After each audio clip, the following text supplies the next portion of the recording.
Jesus Cristo.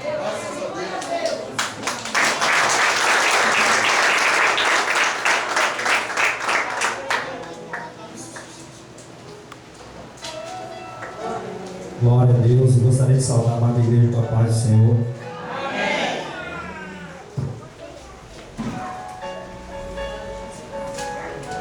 Irmãos, estamos diante de um culto de missão. Deus colocou o desejo no meu coração de falar sobre missão. O tema é missão. O tema para essa palavra é missão.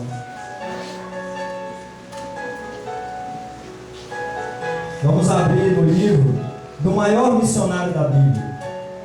O primeiro livro do maior missionário da Bíblia. Vamos abrir em Mateus. Jesus, ele foi o maior missionário da Bíblia.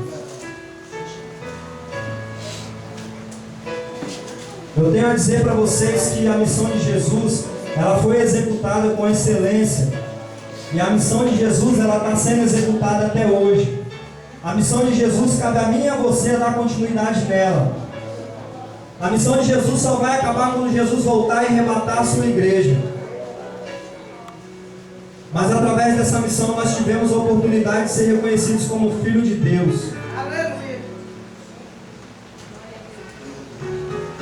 Capítulo 9, versículo 35 em diante. Mateus capítulo 9, versículo 35 em diante.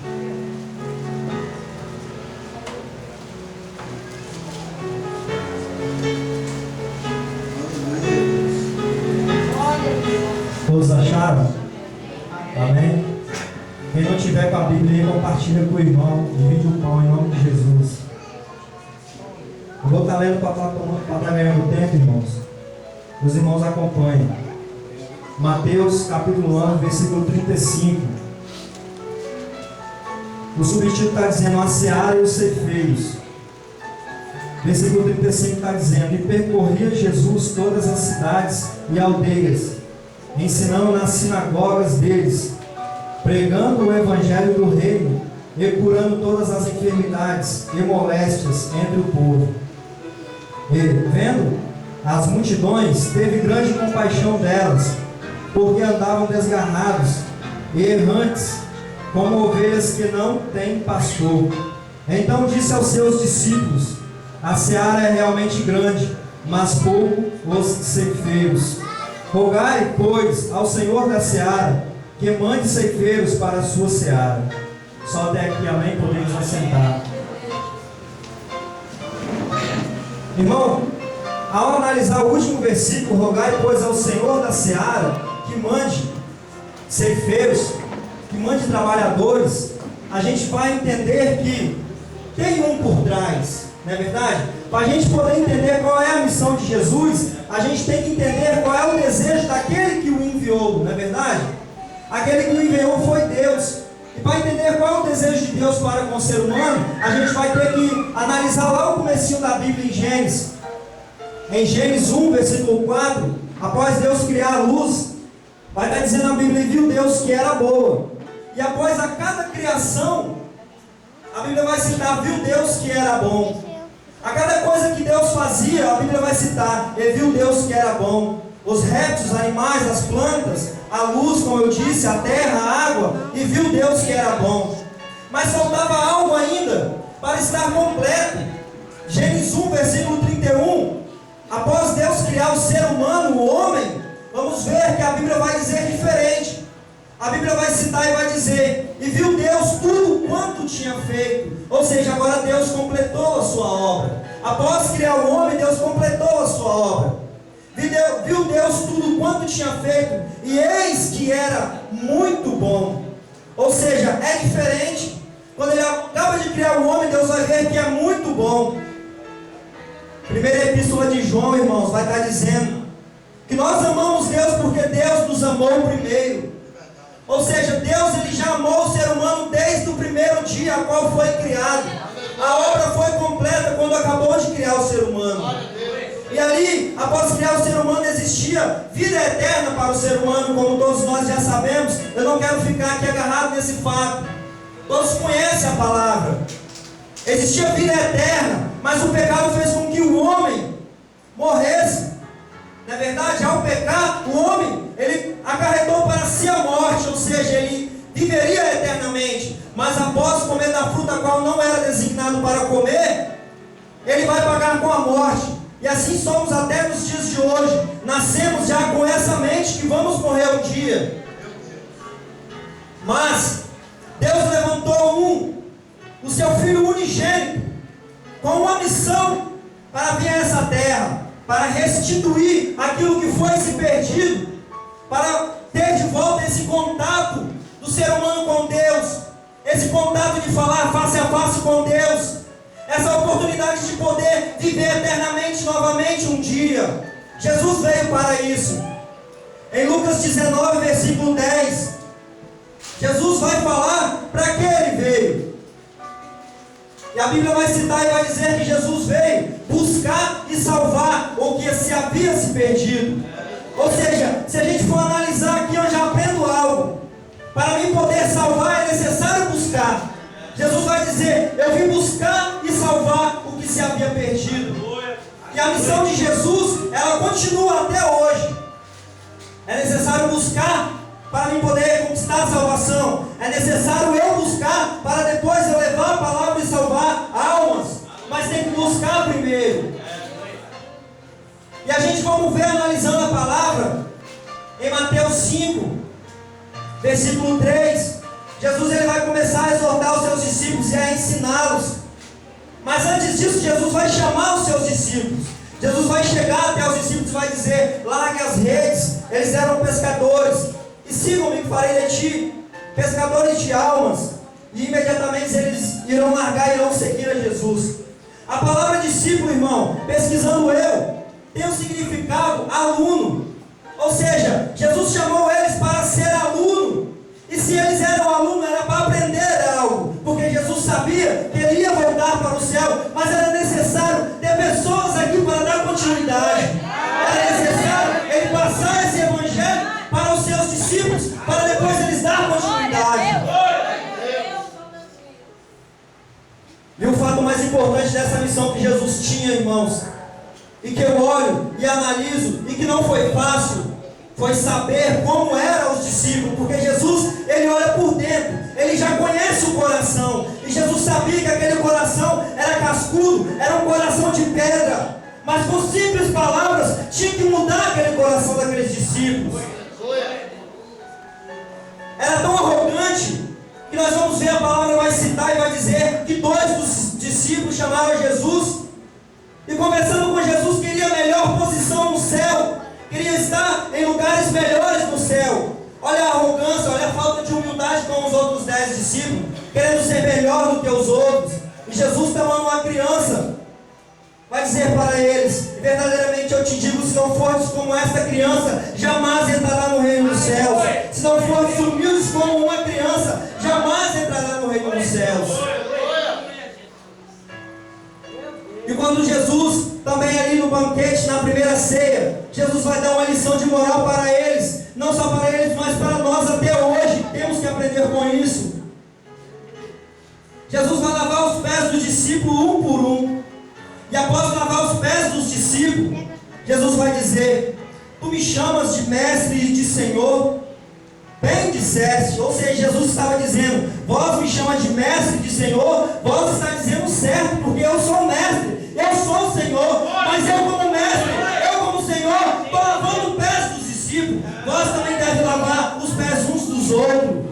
A todo momento Jesus queria ensinar a eles a serem humildes, porque Jesus sabia como era o coração deles. Jesus conhece o meu e o seu coração, mas é necessário se humilhar, é necessário descer, para que essa missão venha se cumprir em nossa vida. Sem humildade, irmão, gera arrogância. Nós vamos ver, vamos analisar Mateus 5, versículo 3. Jesus vai começar a pregar para eles, após chamar eles, e vai dizer as bem-aventuranças. E se você for analisar, é só palavra de humildade. Só herdará o reino do céu quem for humilde, se você for ler todos aqueles versículos. Mas eu me recordo de um que Jesus vai dizer: bem-aventurados pobres, ou bem-aventurados humildes de coração, porque deles é o reino dos céus. Tem que ser humilde para herdar o reino dos céus. E Jesus a todo momento exortando e ensinando eles a serem humildes. Porque sem humildade gera arrogância. E quando somos arrogantes, nós nos afastamos do coração perfeito como Deus quer. Deus, Ele quer um coração humilde.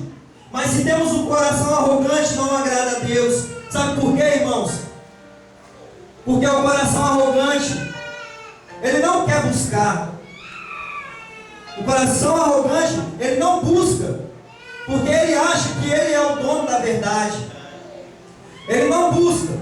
Porque ele acha que ele é o dono da verdade. O coração arrogante, ele não segue a Jesus. Sabe por quê? Porque ele quer ser seguido. Ele quer ser o melhor.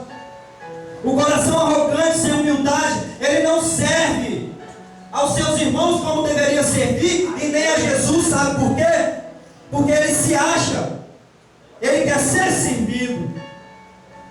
O coração arrogante, sem humildade, ele não conhece verdadeiramente a verdade que é Jesus. Sabe por quê? Porque ele acha que é o dono da verdade. Ele nunca aceita alguém que sabe mais do que ele. Ele sempre é o melhor. Ele é sempre o sabidão. Meu Deus. Por isso Jesus, ele vai ensinar a ser humilde. Jesus, ele vai nos ensinar a descer.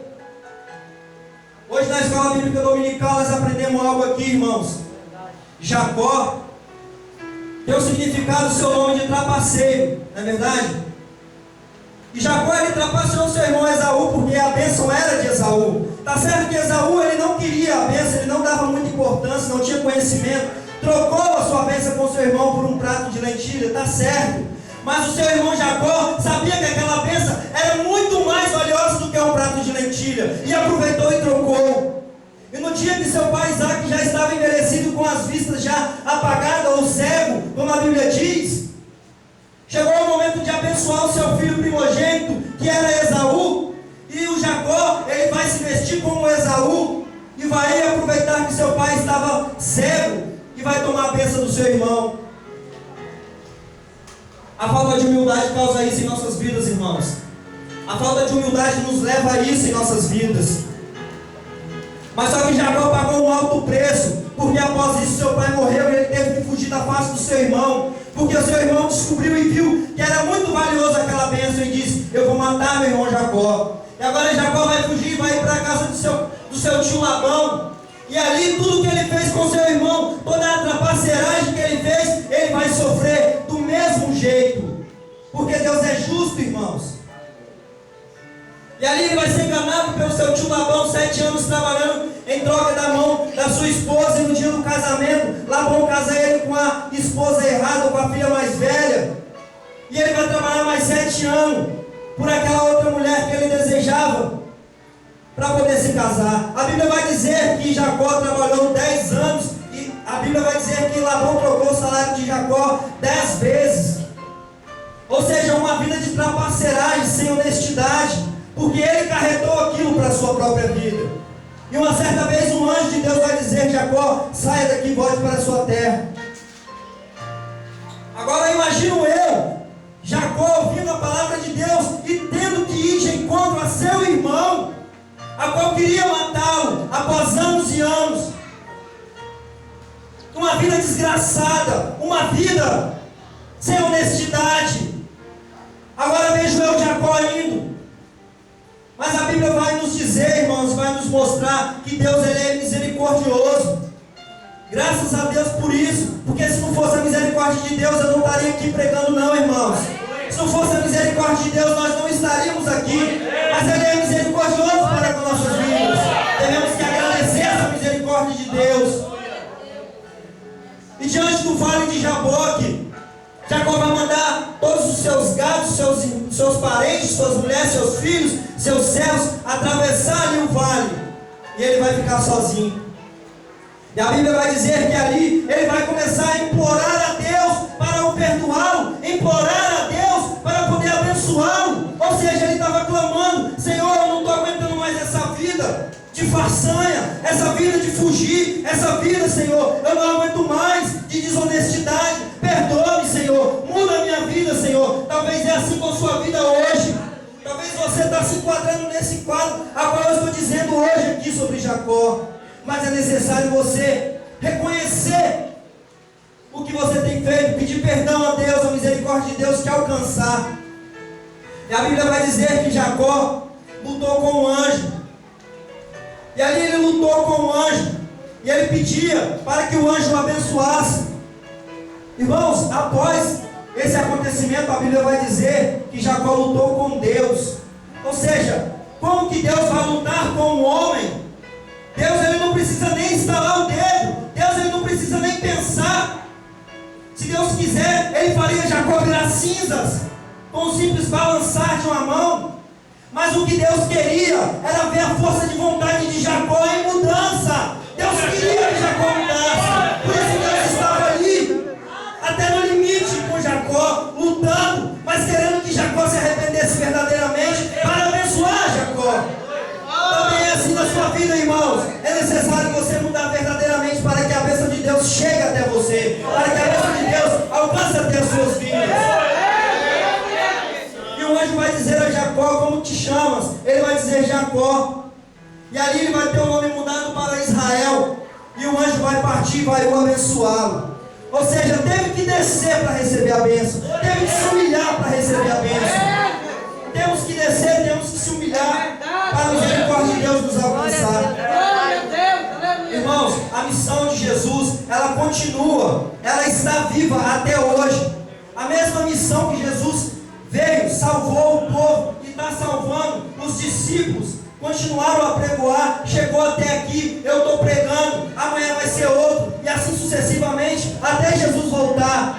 Essa missão só acaba quando Jesus voltar. Você faz parte dessa missão.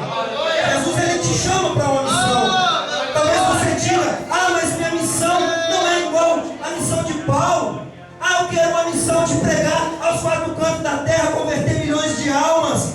E talvez não seja esse o seu chamado. Você tem que entender qual é a missão de Deus para você, não qual é a missão que você quer fazer. Não faça a sua vontade, faça a vontade de Deus. Porque talvez você não seja como um Paulo, mas você seja como um Ananias, que foi usado por Deus numa simples missão de ir lá profetizar para Paulo em favor de Paulo, limpar-lhe as vistas de Paulo, ou seja, ensinar, exortar aquele homem. E a partir daquele momento, aquele homem vai começar a pregar um evangelho verdadeiro e vai converter milhões de almas. E você acha que Ananias não teve parte dessas almas, não? Claro que teve. Porque foi através dele que o Senhor foi lá curar Paulo. É assim, irmãos. Talvez você vai ser um Ananias que vai levar uma palavra, ou que nenhuma palavra, que só o testemunho de Deus em sua vida converte uma alma sem você saber. E aquela alma talvez tenha um chamado para ganhar milhões de almas. E através de você, aquela pessoa que está ganhando milhões de almas, você também está tendo seu galardão. Pessoas que tiveram missões na Bíblia, que quase não é citado, ou que é citado, mas a gente não foca, a gente nem lembra. Quer ver? A menina escrava, se eu for perguntar, quase ninguém sabe. Vai estar citando no livro de Reis. Naamã, ele vai atravessar o povo de Israel e vai tomar uma menina escrava. Naamã, ele era leproso. Uma menina escrava, agora trabalhando na casa de Naamã, uma menina israelita, uma menina hebreia trabalhando ali. E ela vai ver que Naamã, seu senhor, era leproso. E ela vai dizer: eu conheço um que pode te curar. Tem um profeta lá em Israel que pode te curar. Olha a missão daquela menina tão simples, somente falar isso para ele. Imediatamente ele vai ir até o rei da Síria e vai pedir uma carta. E essa carta vai ser enviada para o rei de Israel. E quando o rei de Israel lê essa carta, ele vai dizer, vai estar escrito: cura meu servo, a qual eu te envio desta lepra. E a Bíblia vai dizer que o rei de Israel, ele rasga suas vestes e vai dizer: por acaso sou eu Deus para curar? Por acaso sou eu Deus para dar vida ou para tirar a vida? Eu não tenho poder. Mas esse povo da Síria, toda vez que entrar em conflito comigo, arrumar artimanha, jeito para entrar em conflito comigo.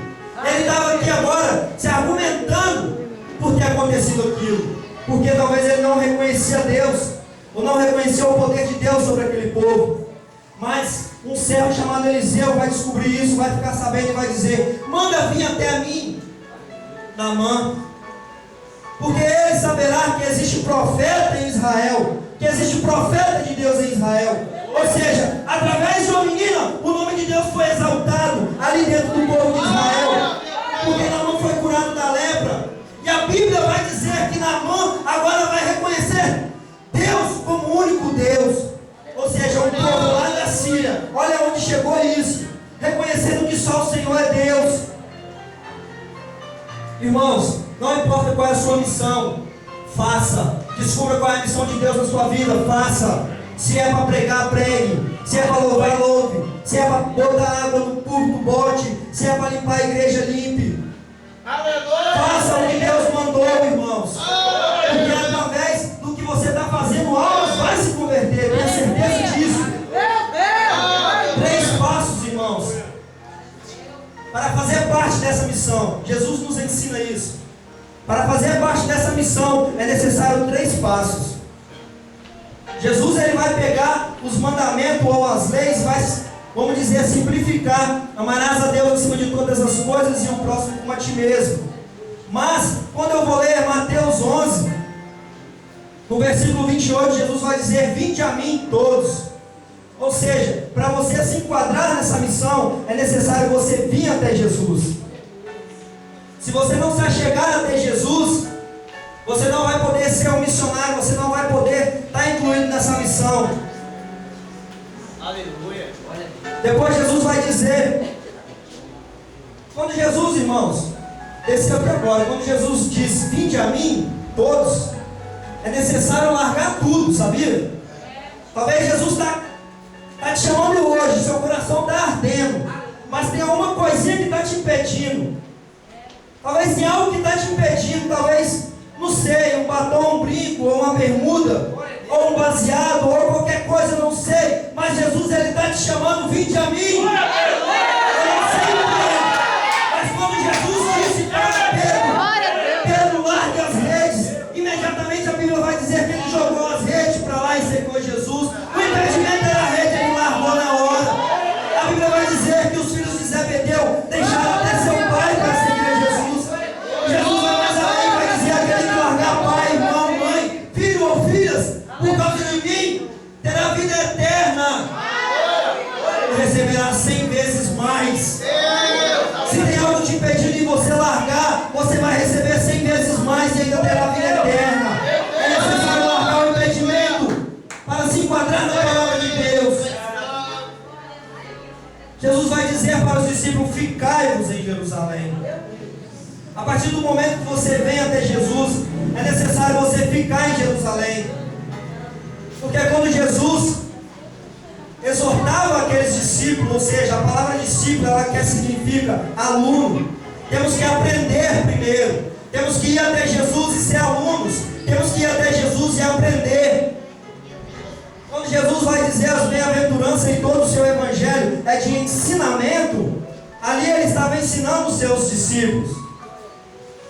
E nós temos que permanecer na presença. Nós temos que permanecer aprendendo, para depois nós irmos fazer a missão. Aleluia. Enquanto não receber a presença do Espírito Santo, enquanto não ter esse discernimento de qual é a sua missão, não vai. Fique e aprenda primeiro. Enquanto você não aprender, não vai. Aleluia. Deus é santo. Aleluia. Oh, soberano. Aleluia. Senhor. Vamos ver, irmãos, que os discípulos foram exortados, ensinados primeiro. Glória a Deus, aleluia. Mas nós vamos ver que Jesus também vai dizer a eles: a um certo tempo, ide e pregai o evangelho, todo aquele que crê e for batizado será salvo. Ou seja, eles já estavam preparados e agora eles foram chamados de apóstolos. Apóstolo quer dizer enviado. Antes era chamado de aluno, agora ele é enviado, porque ele já está capacitado, porque ele já recebeu o poder do Espírito Santo, porque ele já sabe qual é a sua missão. Agora ele vai pregoar o evangelho, agora ele vai converter almas e vai dar continuidade na missão de Jesus. Isso veio de anos e anos e chegou até aqui hoje, graças a Deus. Jesus, ele cumpriu a sua missão, deu a sua vida por mim e por você, para que nós possamos ter vida eterna como era antes no jardim do Éden. Essa era a missão de Jesus, buscar e salvar os que se haviam se perdido. Mas essa missão continua comigo e com você. E não adianta, irmãos, tentar fugir dessa missão. Já estou terminando que o horário já não permite mais. Mas não adianta tentar fugir dessa missão. Deus, ele te chama. Você sente a presença de Deus no seu coração. Seu coração talvez está quebrantando. É necessário vir, ficar e depois ir apregoar a palavra nessa missão. E quando eu falo que não tem como fugir, eu vou me lembrar de um profeta, de um missionário, vamos pôr assim, porque ele converteu foi muitas almas. Seu nome é Jonas. Deus manda Jonas pregar para um povo chamado Nínive. Ele se levanta e foge para a Ásia. Ele foge ao lado oposto. Ele tenta fugir de Deus. Talvez a mente humana não entenda a capacidade de Deus, porque Deus é onipresente. Isso significa que Ele está presente em todo momento, a todo momento, em todo lugar. Não tem como fugir de Deus, não tem como fugir da sua missão. O que impede você de fazer a sua missão hoje? Vamos ver que Jonas, ao fugir da missão de Deus, ele pagou um preço muito caro. Vamos ver que Jesus vai citar aos fariseus e saduceus quando eles pedem um sinal. Jesus vai dizer: nenhum sinal será lhe dado, sinal do profeta Jonas, que ficou 3 dias dentro do ventre de uma baleia. Assim também será o Filho do Homem, no 3º dia ressurgirá. Jesus estava dizendo que iria morrer e ressuscitar. Assim foi com Jonas. Ficou dentro do ventre de uma baleia 3 dias e 3 noites. Mas o que me chama a atenção é o capítulo 2 de Jonas, no versículo 8, ou 7, para baixo em diante, o 8, a qual Jonas vai estar orando e vai dizer: quando a minha alma desfalecia, quando eu desci nas profundezas da escuridão do abismo, o meu clamor entrou no teu santo templo e tu lembrastes de mim. Ou seja, uma oração fervorosa, verdadeira, com seu coração. Essa oração subiu até o santo templo de Deus, e Deus contemplou e olhou para Jonas. E ali ele se arrependeu de estar tentando fugir da sua missão. E vai pedir perdão a Deus, para que Deus conceda uma nova chance a ele. Mas como eu disse no começo, Deus é misericordioso. Ele quer isso de nós. Ele espera até o último momento nós pedimos perdão e reconhecer que estamos errados. Por isso Deus vai mandar com que aquela baleia ou aquele peixe vomite Jonas lá em Nínive, onde era para ele pregoar a palavra de Deus. E a palavra de Deus era simples, irmãos. Era só para ele atravessar o arraial. Era 3 dias de viagem, atravessando o povo de Nínive, e gritar: arrependei-vos, porque é chegado o reino dos céus. Arrependei-vos dos seus maus caminhos, porque Deus vai destruir Nínive. Só isso que ele disse. E atravessou. E a Bíblia vai dizer que ele sentou ao oriente e ficou sentado, esperando os 3 dias passar para aquele povo ser destruído. Ou seja, Jonas, ele não tinha aprendido com sua própria lição. Queria ver aquele povo destruído. Não se agradava, porque o povo de Nínive era um povo bárbaro, era um povo que arrancava a pele dos seus irmãos. Eles matavam, espedaçavam. E aquilo, a Bíblia vai dizer que subiu até os céus aquela maldade e incomodou a Deus. Deus estava pronto para destruir. Mas um missionário entrou ali e pregou essa simples palavra. Mas quando Jonas sentou e não aceitou que aquele povo fosse salvo, porque se você for analisar, a vontade de Jonas era que aquele povo fosse destruído por causa da brutalidade, por causa da crueldade daquele povo. Ou seja, agora eu imagino Deus olhando para Jonas e pensando: Jonas, você não aprendeu nada. Eu te coloquei dentro do ventre de um peixe 3 dias e 3 noites. Você clamou por misericórdia. Eu mostrei para você que sou misericordioso. Te dei vida, te dei uma nova chance. Porque eu não posso dar vida e nova chance para mais de 120 mil pessoas, que eram as pessoas de Nínive. Então Deus vai ensinar ele mais uma vez. vai fazer subir uma planta de abóbora. Sobre ele vai nascer e vai crescer e vai dar uma sombra gostosa e fresca de se ficar. E Jonas vai achar aquilo agradável e vai ficar ali debaixo daquela sombra, sorrindo e alegre, feliz pela aquela planta de abóbora. E a abóbora, a Bíblia diz que cresceu num dia. Deus tem poder para tudo, irmão.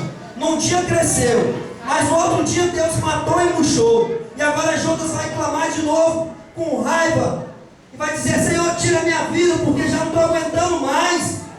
E Deus vai dizer para Jonas: por que você está dizendo isso, Jonas? Por causa de uma simples árvore que cresceu? Sim, Senhor, eu não aguento mais, tira a minha vida.